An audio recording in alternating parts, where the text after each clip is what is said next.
Halo anak-anakku semua, berjumpa lagi dengan Ibu. Kita hari ini akan belajar tema 1, indahnya kebersamaan, subtema 2, kebersamaan dalam keberagaman, muatan pelajaran, bahasa Indonesia, kelas 4, sekolah dasar.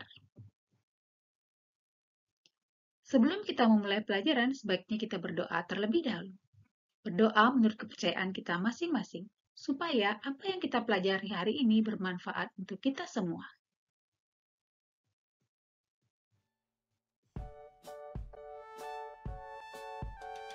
Kompetensi dasar yang ingin kita capai hari ini adalah mencermati keterhubungan antara gagasan yang didapat dari teks lisan, tulisan, atau visual. Menyajikan hasil pengamatan tentang keterhubungan antara gagasan ke dalam tulisan.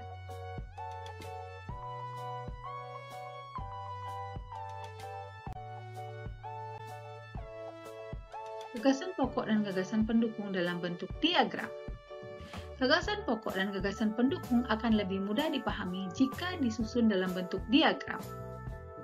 Cara menentukan gagasan pokok dan gagasan pendukung dalam bentuk diagram. 1. Bacalah paragraf dengan saksama. 2. Cermatilah kalimat pertama hingga kalimat terakhir. Tentukanlah gagasan pokok dan gagasan pendukung paragraf.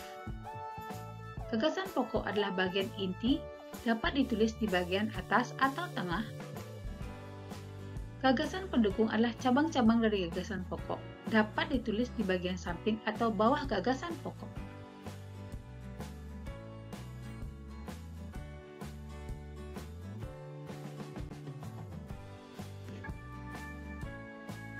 Bacalah teks berikut.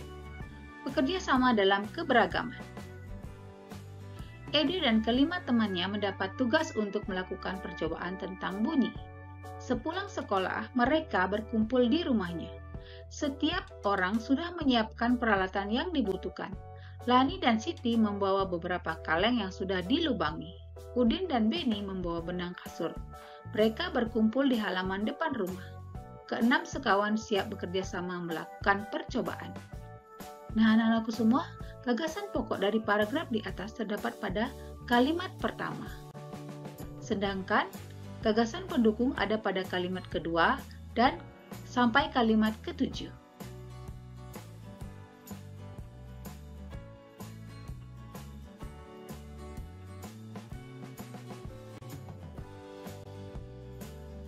Perhatikan contoh dalam bentuk diagram. Suatu teks terdiri atas beberapa paragraf. Setiap paragraf memiliki gagasan pokok dan gagasan pendukung. Diagram gagasan suatu teks dibuat sesuai paragraf dalam teks tersebut.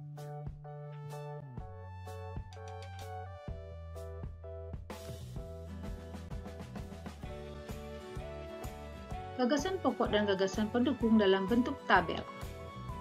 Gagasan pokok dan gagasan pendukung dibuat dalam bentuk tabel bertujuan untuk mempermudah memahami suatu teks.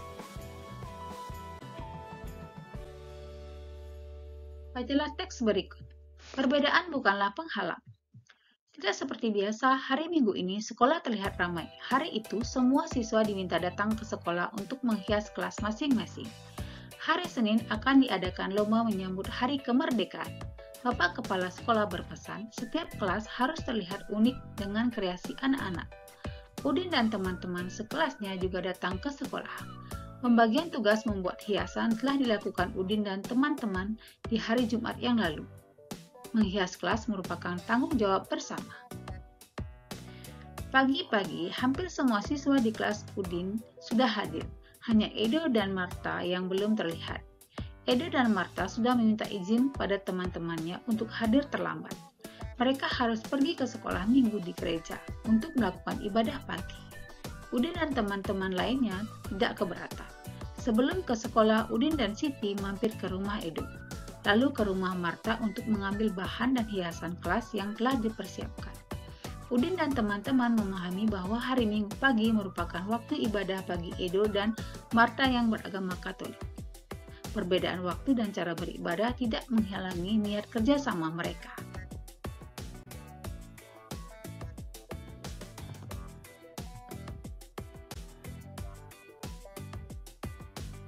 Nah, anak-anakku semua, contoh dalam Bentuk tabel dari paragraf 1 dan 2.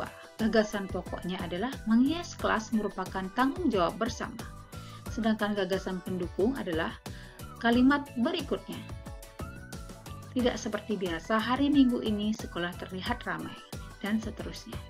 Untuk paragraf kedua, gagasan pokoknya ada di bagian akhir paragraf. Perbedaan waktu dan cara beribadah tidak menghalangi niat kerjasama mereka. Dan gagasan pendukungnya ada di kalimat berikutnya.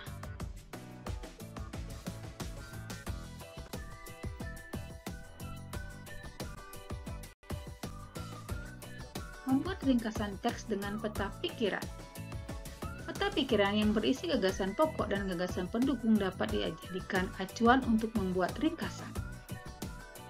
Ringkas isi teks sama dengan menulis kembali isi teks secara singkat.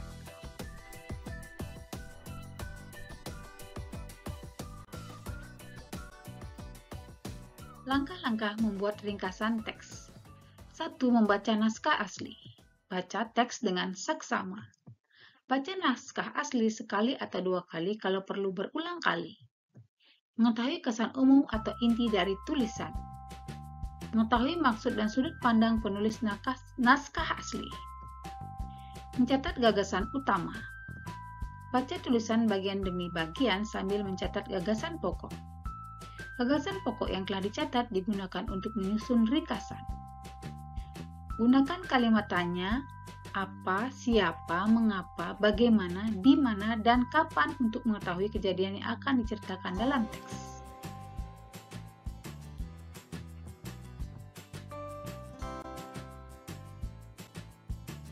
Gunakan kalimat baru. Gunakan kesan umum atau inti untuk membuat ringkasan. Urutan isi disesuaikan dengan naskah asli. Kalimat dalam ringkasan sebaiknya menggunakan kalimat baru. Semua kalimat baru harus menggambarkan tulisan asli. Catatlah hal-hal penting yang kamu temukan saat membaca teks. Buatlah peta pikiran untuk mencatat gagasan pokok dan gagasan pendukung pada setiap paragraf. Ketentuan tambahan. Susun ringkasan dalam kalimat tunggal.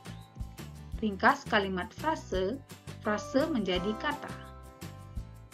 Buatlah ringkasan berdasarkan peta pikiran menggunakan bahasamu sendiri.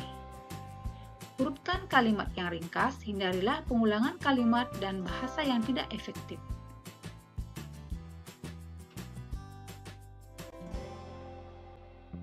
Perbedaan bukanlah penghalang. Nah, anak-anakku semua, silakan kalian baca. Perbedaan bukan penghalang.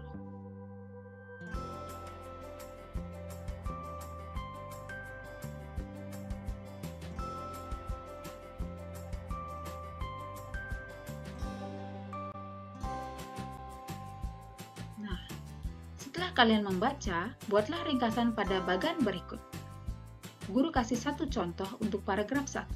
Misalnya, untuk paragraf 1, gagasan pokoknya adalah menghias kelas merupakan tanggung jawab bersama. Dan kalian membuat kata-kata sendiri. Misalnya, menghias kelas dalam rangka lomba menyambut Hari Kemerdekaan merupakan tanggung jawab bersama. Udin dan teman-temannya datang ke sekolah untuk menghias kelas. Mereka sudah berbagi tugas dalam kegiatan tersebut. Nah, itu adalah contoh dari Bu Guru. Nah, untuk paragraf kedua dan ketiga, silakan kalian kerjakan di buku tulis kalian.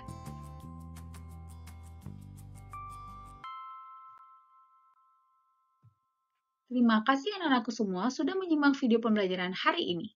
Semoga pembelajaran hari ini bermanfaat untuk kita semua. Jangan lupa selalu menjaga kesehatan. Sampai jumpa lagi di tema berikutnya.